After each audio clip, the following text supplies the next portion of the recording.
Meus irmãos e minhas irmãs, aqui estamos agora no nosso momento de vida no campo. Aqui está a família de Adelândia, nossos irmãos de muitos anos, grandes amigos, e vieram fazer uma visita aqui no Vitrine do Lago. O que vocês acharam daqui? Gostaram? Sim! Muito. E aí, o que você acha sobre esse projeto, meu irmão Antônio, de vida no campo?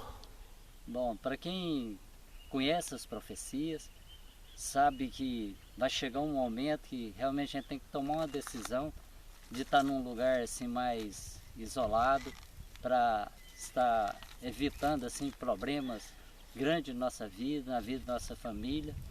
Então, olhando para o lado espiritual, eu creio que todos têm que pensar nisso e já no momento, porque se deixarmos tudo para a última hora, aí nós sabemos que já não tem tempo para planejar, mas já é um caso de fuga. E caso de fuga é deixar coisa para trás, renunciar muita coisa que, se a gente planejar, não vão ter que passar por essas aflições. Então esse lugar aqui é muito ideal para isso, porque tem um local assim muito apropriado para a gente estar afastado de tudo aquilo que vai ser prejudicial para a nossa vida espiritual. E é um conselho da Bíblia para nós, conselho assim de Deus para nós, já pensar nisso nesse momento e pensando na nossa família, em toda a vida, principalmente nossa vida espiritual. Amém. Amém. Olá, meus irmãos e minhas irmãs. Como vocês estão? Tudo bem? Para mim é uma enorme satisfação de podermos juntos estudarmos a Palavra de Deus. Eu gostaria de convidá-los para uma oração. Santo Deus, nos abençoe, Senhor, neste momento. Primeiro, perdoando nossas faltas e pecados e nos conduzindo ao estudo da Tua Palavra para que possamos compreender e ter condição, Senhor, de viver os Teus ensinos e principalmente poder ensinar também àqueles que nos cercam. Conduza os nossos passos, a nossa mente, nos abençoe, é o que te suplicamos, agradecidos em nome de Jesus. Amém, Senhor. Brincando de Deus, um tema muito forte esse aqui. Isaías capítulo 25, verso 9, diz o seguinte: naquele dia se dirá: eis que este é o nosso Deus, em quem esperávamos, ele nos salvará. Este é o Senhor, a quem aguardávamos. Na sua salvação exultaremos e nos alegraremos. É bem claro que, pelo que estudamos até agora no livro do profeta Isaías, isso aqui é um alívio, essa visão que ele teve, e declarar isso numa expressão tão séria, relatada aqui no Escrito Sagrado. Eu digo alívio porque a apostasia estava tão grande no meio em que ele vivia e no mundo em que ele vivia. Então nem se fala nas nações ao redor que o monismo, a crença de que o próprio governante e que o próprio indivíduo, seja ele quem for, pode ser um Deus ou é um Deus em si mesmo, isso tinha virado uma praga. Era muito comum nos governantes da antiguidade, antes de serem politeístas, serem primeiro monistas. Uns até considerando na condição de competir com outros deuses conforme as suas crenças. E outros se conformavam de ser deuses em potencial menor. Mas aqui, Isaías estava no meio tão impregnado desse tipo de coisa que o próprio Acaz, na realidade, como a nação inteira, vinha vivendo esse tipo de clima tão apóstata, porque fruto dessa sensação, desse tipo de sentimento, de crença que infelizmente tem contaminado a história da humanidade, já desde os dias que a serpente tentou convencer os nossos primeiros pais desta ideia de que eles eram deuses em si mesmos. O monismo é muito antigo. O monismo, na realidade, é a base do politeísmo. Mas tudo um dia começou lá no céu, quando ele quis ser maior do que Deus. Quando o próprio Lúcifer achou que podia ser Deus ou mais do que Deus. E hoje aqui, ao estudar esse tema, No discorrer dele, analisaremos mais algumas pinceladas muito interessantes sobre esse tema. No segundo tema, sentença contra as nações. Agora, mergulhando entre o capítulo 13 e o capítulo 23 do livro do profeta Isaías, são verdadeiros oráculos escritos em formas de sentenças contra várias nações daquela época, envolvendo tanto a nação do povo de Deus como outras nações que governavam pela região afora, tanto governos pequenos quanto governos mundiais. Dando uma olhada por cima daquela região, dos povos semitas que descenderam do dilúvio, a descendência de Sem, surgiram dois povos que cobriram a região da Mesopotâmia. Norte da Mesopotâmia, acadianos. Sul da Mesopotâmia, sumérios. Os acádios começaram a se expandir e se fortalecerem, buscando cobrir também a região vizinha, além do Tigre, a região do Irã. E a principal cidade ou capital desse governo acabou se instalando em Nínive, do lado leste, então, do rio Tigre. Do lado oeste e já no sul, então, da Mesopotâmia, a região de Babel, onde mais tarde teríamos, então, a cidade conhecida por Babilônia. Essa, então, coberta inicialmente pelos sumérios. Os acadianos, por terem se tornado mais fortes, absorveram a cultura suméria. E acabou surgindo, então, os conhecidos assírios. E um DNA pequenininho dos antigos sumérios, babilônicos, que ficaram ali, então, no sul da... Quem diria que os assírios, um dos alvos dessas sentenças que cairiam, seriam dominados, porque quanta maldade fizeram, quanta investida contra o povo de Deus fizeram, não deixou de ser uma das nações que cairiam. E quem derrubaria os assírios? Depois de ter sido invadido por eles várias vezes, os babilônicos. Os babilônicos foi dominado pelos assírios. O próprio Tiglat-Pileser foi um dos que dominou Babilônia. Houve no mínimo umas 3 investidas dos assírios contra os babilônicos, dominando então esses povos. E a principal cidade, a capital, lá em Nínive. A Nínive, que mais tarde também seria destruída, conforme a profecia do profeta Jonas. Não no quando ele esteve lá, mas alguns anos mais tarde. Mas quem diria que Nabucodonosor, lá da então Babilônia, que tanto sofreu na mão desses assírios, levaria essa inexpressiva nação até aqui, a nação babilônica, a uma superpotência e dominaria o mundo daqueles dias, dominando de cara os seus vizinhos, os assírios, e se estendendo por todo o mundo conhecido daquela época. Um domínio absoluto. E inclusive destruindo Jerusalém, e vocês conhecem a história. Outra sentença aqui também, a queda de Judá, que faz parte aqui do estudo desse tema também. Esse indivíduo, Nabucodonosor, era um desses grandes monistas, um dos maiores então que surgiu até aqui. Lembrando claramente o faraó contemporâneo de Moisés, que também era um monista terrível, que tinha esse mesmo ranço aqui, que Deus teve que inclusive enviar 10 pragas no antigo faraó, daquele reino, daquela nação, para que pudesse quebrar de alguma forma essa corrente da escravidão do povo de Deus, que há cerca de 430 anos estava ali oprimido na região egípcia. Agora aqui os judeus cativos em Babilônia.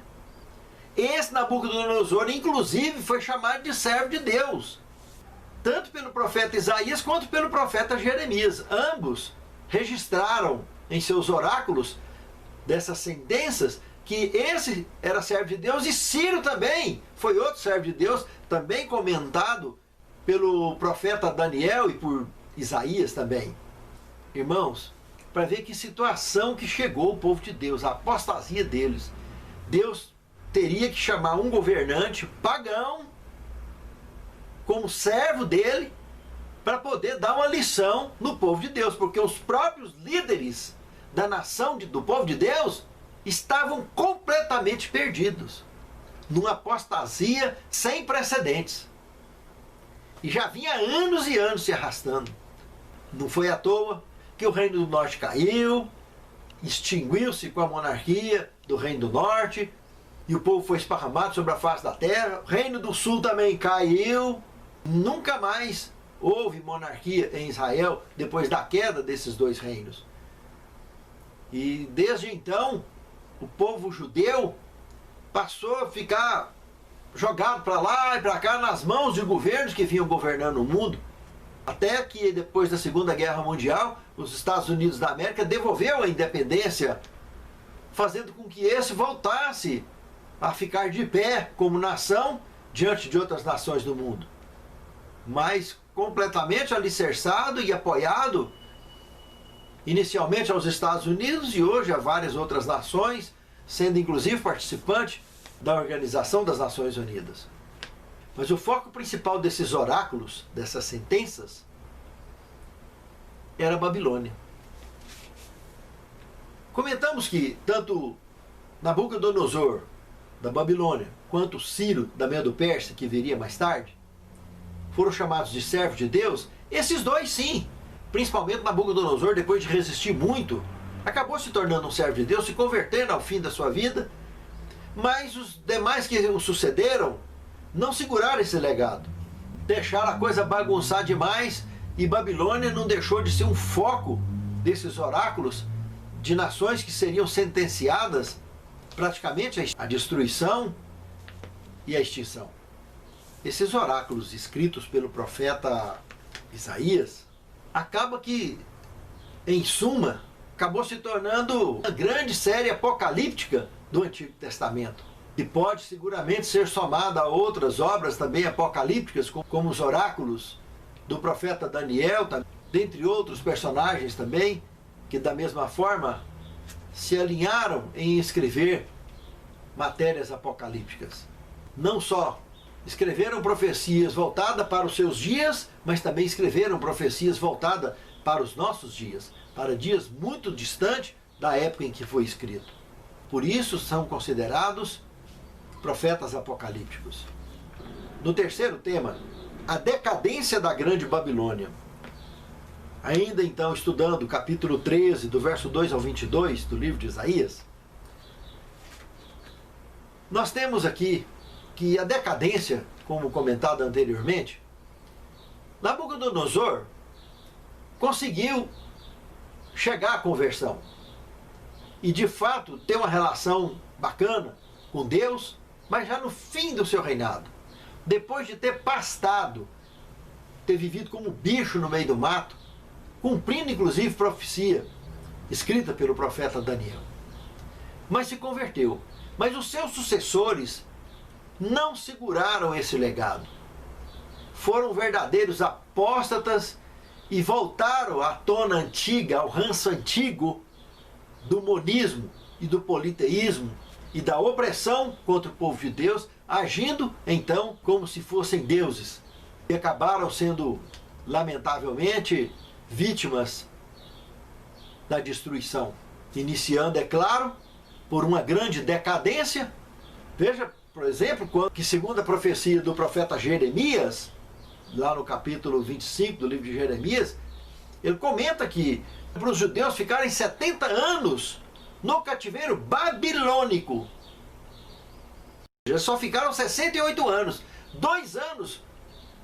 Ciro teve que vir assumir o comando, que era rei do caso da Medo-Pérsia, porque Belsazar extrapolou todos os limites que se podiam. Mandou buscar os vasos sagrados do templo, os utensílios do templo, que eram utilizados tanto no lugar santo quanto no lugar santíssimo. E começou a fazer abominação, tomar bebida alcoólica dentro desses cálices, abusar da Deus do céu, de todos os nobres da nação, ali naquele banquete que ele fez. E aí aparece a mão misteriosa na parede, descrevendo um oráculo, sentenciando naquela mesma noite, a queda de Babilônia. 2 anos antes de fechar os 70 anos, dos quais os judeus deveriam ficar 70 anos de cativeiro, até que saísse o decreto. E aí então entra Ciro e já dá uma rasteira no reino babilônico, em cima do rei Belsazar, que morre nessa noite, dessa invasão. E 2 anos mais tarde, Ciro, que também foi chamado então de servo de Deus, descrito pelo próprio profeta Isaías, redige o decreto libertando o povo de Deus para voltar para sua terra. Apesar que o povo de Deus acabou sendo vítima da síndrome de Estocolmo, que tudo indica, né?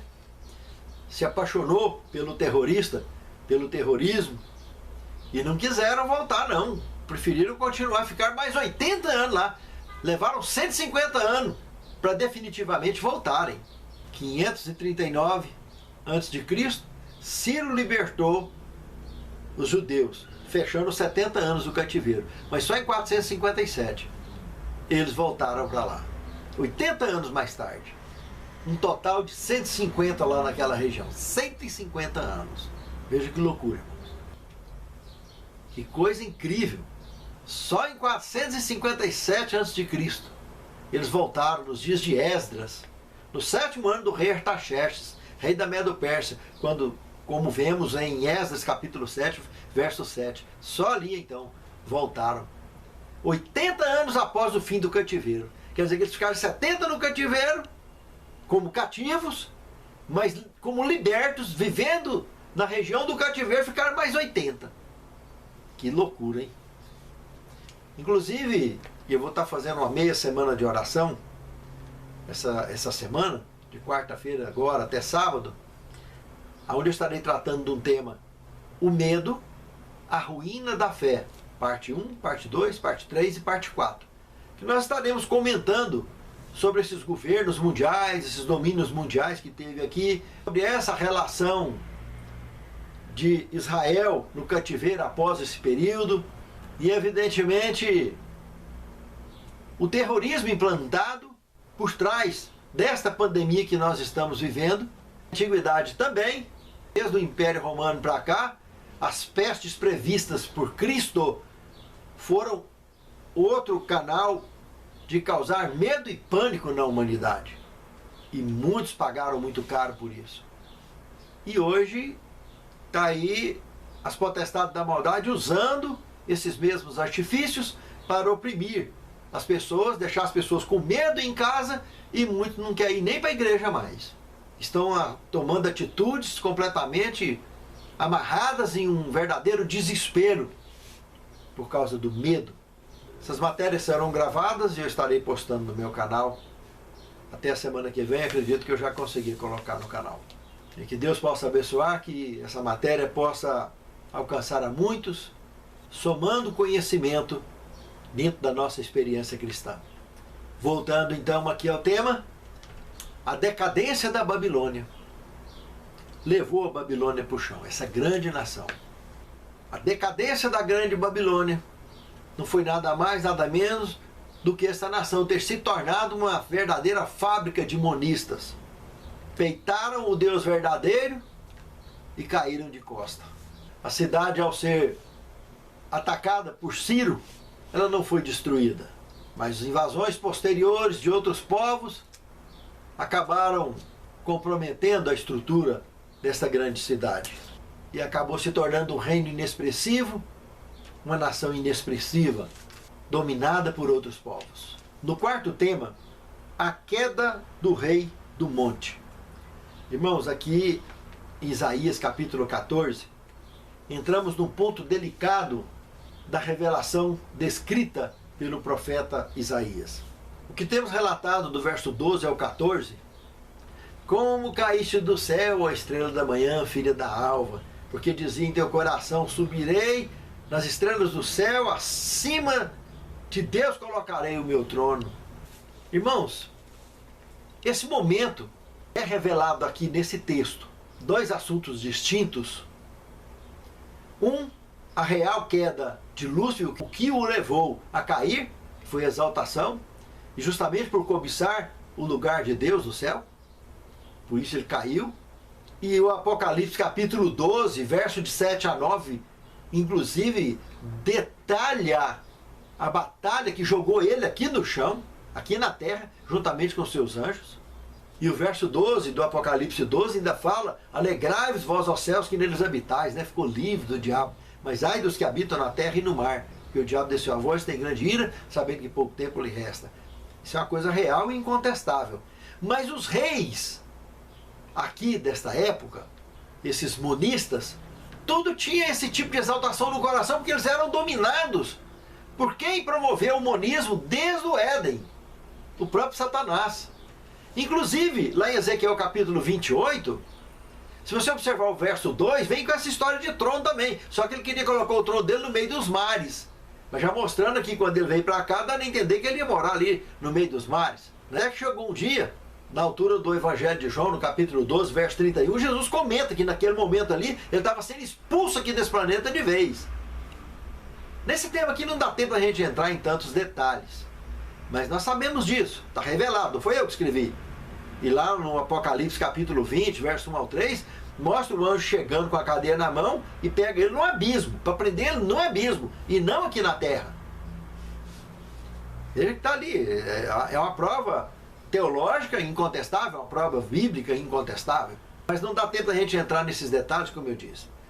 Mas esses reis monistas, então, como eu citei Ezequiel capítulo 28, verso 2, o que nós temos do verso 11 ao verso 19 desse mesmo capítulo, já é específico, apontando para o rei de Tiro, mas também a descrição de Satanás. Então, é uma profecia que em paralelo identificava tanto o rei monista, aqui no caso o rei de Tiro, em Ezequiel 28, como lá em Isaías, o rei de Babilônia. Os reis de Babilônia com o seu monismo. Ambos querendo ser igual ou mais que Deus. E por isso ambos caíram, sem sombra de dúvida. Na realidade, o monismo prega que o indivíduo é Deus em si mesmo, né? Muitas religiões, principalmente na filosofia oriental de um modo geral, que vem com aquela história do eu divino e o ego. O ego é o Deus carnal, o eu divino é o Deus espiritual, mas é eu, né? É eu mesmo. Não é Cristo em nós. Então, é um isolamento, né, de vida carnal, vida espiritual, sendo que na realidade, do ponto de vista bíblico, um domina o outro. Ou a vida espiritual domina a vida carnal, ou a vida carnal domina a vida espiritual. Agora, essa história de que o próprio indivíduo, é Deus em si mesmo, na realidade o tema da lição vem falando exatamente disso, né? Brincando de Deus. E sem querer tem muita gente, esses donos de igreja, muita gente dentro de casa, no trabalho, acaba no fundo, querendo brincar de Deus. Ele acha que por ele ter condição financeira, ou por ele ter posição de hierarquia, posição política, etc., ele acaba se confundindo, achando que é um Deus para fazer tudo. É dono de tudo. E o único que doa a vida é Deus. Nós não passamos de réis mortais. Não importa a nossa posição. Diante do mundo, diante de Deus e diante dos homens. Somos réis mortais. Somente Deus é o doador da vida. Por isso que ninguém jamais deve tentar ser mais do que ninguém. Devemos sim expressar o cumprimento da vontade daquele que nos dá a vida e as oportunidades. Porque do contrário, qualquer forma de monismo, por mais simples que seja, o indivíduo está achando que é um monte, né? Uma montanha gigante, maravilhosa, mas não passa de uma grande árvore com raízes podres. E ao cair ainda vai machucar muita gente. Pense nisso, amado irmão. Pense nisso, amado irmão. O quinto tema, a porta do céu. Examinando ainda os capítulos 13 e 14 do livro de Isaías, nós podemos ver que sempre Satanás, seja de forma direta ou indireta, através das potestades, sempre esteve e está por trás de sistemas, de governos, de empresas, de todas as formas que ele pode, de seres das trevas, tentando de alguma forma ofuscar o brilho do povo de Deus, prejudicar de alguma forma o povo de Deus. Para isso não importa quantos dele ele tem que derrubar, que já o servem. No livro de Daniel, capítulo 8, verso 10, quando fala da ponta pequena, que nós vamos inclusive estar comentando bastante sobre isso, em detalhes, na meia semana de oração que eu vou fazer, lá tem um trecho que comenta, essa ponta pequena surgiu ali na profecia, representando inicialmente o Império Romano, e se estendendo mais tarde ao poder político religioso de Roma, ele acabaria por pisotear até mesmo o seu próprio exército. É o que está comentando aqui no verso 10 do capítulo 8 de Daniel. E de fato, irmãos, porque eles acabaram entrando em guerra mais tarde, tendo a divisão entre o catolicismo convencional e o catolicismo ortodoxo, e o Império Bizantino, que é o Império Romano na área oriental, tentou reconquistar depois o Império Romano Ocidental, e acabou tendo guerra e eles pisoteando eles mesmos, os próprios companheiros. E grandes estrelas caíram no chão. E como não é diferente hoje, Satanás, não importa quantas estrelas do seu próprio exército que ele vai derrubar no chão, mas com o foco de atingir o povo de Deus. Para que o povo de Deus não prospere na causa de Deus. Para que a causa de Deus não prospere. Esse sempre foi o foco. Pense nisso. Fiquem atentos. E não descuide. Para que possamos, pela graça de Deus, cumprir com a missão que Ele tem nos confiado. Essa porta dos céus aqui, nesse tema que estamos estudando, o nome Babel, do que origina o nome Babilônia, em babilônico, quer dizer justamente porta dos deuses. E já no hebraico, Babel já é baderna, bagunça. O que qualifica, inclusive, bastante o Apocalipse 17, a Babilônia religiosa, a baderna religiosa que tomaria conta do planeta, a grande meretriz de Apocalipse 17. Mas teve outras duas portas reveladas na Bíblia Sagrada que eu gostaria de destacar. Uma está em Gênesis 28, 17, que é a porta que Jacó sonhou, quando ele deitou para dormir, ele vinha da porta do céu, né? Vindo de lá para cá, os anjos subindo, descendo, e aquela de fato é a porta que é real e que vai existir. A outra é, na verdade, a baderna. Esse Deus minúsculo aí, ó, não vai sair do capítulo 4, verso 1, o profeta João vê essa porta no céu também. E foi arrebatado até lá. Mas na porta verdadeira. A mesma porta que um dia eu e você e todos os nossos que continuarem apegados à verdade, à luz de Deus e ao cumprimento da missão, também passaremos por essa porta lá no céu para vivermos eternamente com o Senhor.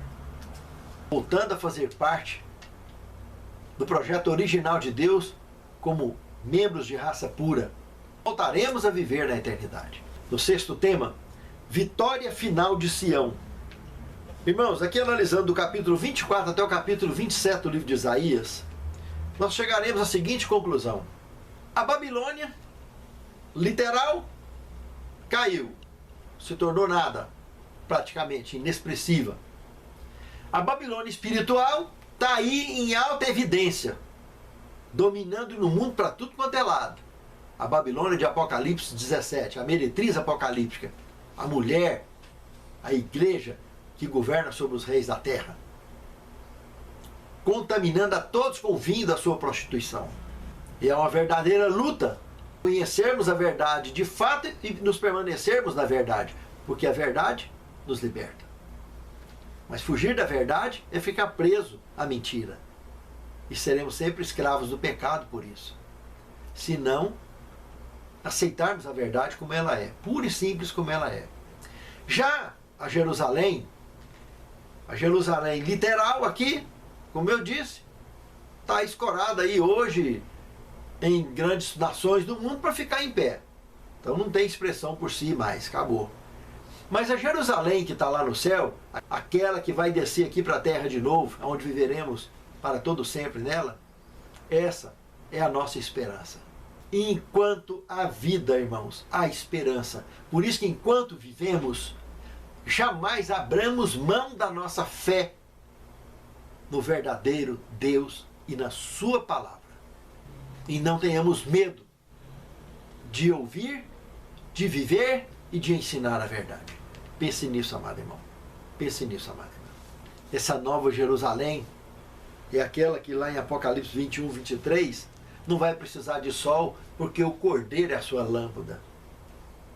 Aquela profecia que deixa claro que o nosso planeta vai ser deslocado do seu eixo e todo o universo vai passar a girar em torno dele. Porque ele não precisa da luz do sol. Não vai ser excluído o sol. Apenas ele não precisa de lâmpada. E como que ele não precisa? Como que ele não vai sofrer influência do sol se ele estivesse no circuito do sol? Não tem como, né? Agora, se ele estiver fora do eixo do sol, aí sim. Aí entenderemos mais fácil o que Cristo diz. Eu sou o caminho, a verdade e a vida. A vida gira em torno dele. Então todo o universo gira em torno dele. Hoje o universo gira em torno dele. Em torno do terceiro céu. E vai passar a girar aqui. Deste planeta. Esse planeta vai ser o maior planeta do universo, a nossa galáxia vai ser a maior galáxia do universo. Graças à mudança do reino de Deus, lá do terceiro céu, aqui, para este local onde nós estamos hoje. Onde o tal será deslocado, então, do seu eixo e todo o universo estará girando em torno dele. Por isso, o Cordeiro é a sua lâmpada. Dele emana a vida para todo o universo, para toda a criação. Lembra que o telescópio Hubble, quando encerrou suas atividades, deixou catalogado mais de 2,5 trilhões de galáxias? Pois é. Esse Criador maravilhoso virá morar aqui conosco. A Cidade Santa vai vir para cá. Zacarias capítulo 14, verso 4, deixa bem claro onde o Monte das Oliveiras vai partir, metade vai para o norte, metade para o sul, se torna um grande vale, e as Nova Jerusalém vai descer ali. E esse planeta, então, passará a ser o centro do universo. E que eu e você possamos fazer parte desses escolhidos que estarão ali naquele grande dia. O sétimo tema, o amor de Cristo nos constrange. Eu queria citar um texto da Pena Inspirada, de Manuscript Realices, volume 6, página 32, que diz o seguinte: o pecador vai, e ao ir ver o Cristo levantado na cruz do Calvário, cuja impressão Deus coloca em sua mente, há um amor que ultrapassa qualquer coisa imaginável. Irmãos, olhar para o sacrifício que Cristo fez, sendo Ele um Deus, deixou a sua condição divina no céu e se tornou um de nós. Suou sangue no Getsemane porque sabia que tipo de morte Ele ia enfrentar, para resgatar a mim e a você, morte eterna. Ele ressuscitou dessa morte porque ele não tinha pecado. Mas ele pagou o meu e o seu preço. Um Deus Criador, em conivência com a Santíssima Trindade, em plena harmonia, ambos, por amor de mim e de você, chegaram a essa conclusão e praticaram esse ato de amor incompreensível por qualquer mortal. E graças a esse ato, eu e você, e todos os que caíram um dia, pode ter a certeza da salvação, inspirados no amor de Deus. Santo Deus, muito obrigado por essa certeza em nosso coração, que o sacrifício de teu Filho, o sacrifício da divindade pela humanidade, foi satisfatório e foi grandioso, aonde tantos e tantos têm descido ao sepulcro, descansando no Senhor, aguardando o dia da ressurreição. E quantos mais ainda descerão, aguardando da mesma forma essa bendita esperança. E sabemos que muitos hão de ser transladados vivos sem provar a morte, porque assim tu revelas na tua palavra. Senhor Deus, não importa em que grupo estaremos, mas que pela tua graça nós e nossos lares representados nessa oração possamos ser contados dentre aqueles que marcharão para dentro dos portais da Cidade Santa. É o que te suplicamos agradecidos em nome de Jesus. Amém. Pois Cristo me acompanha por toda parte.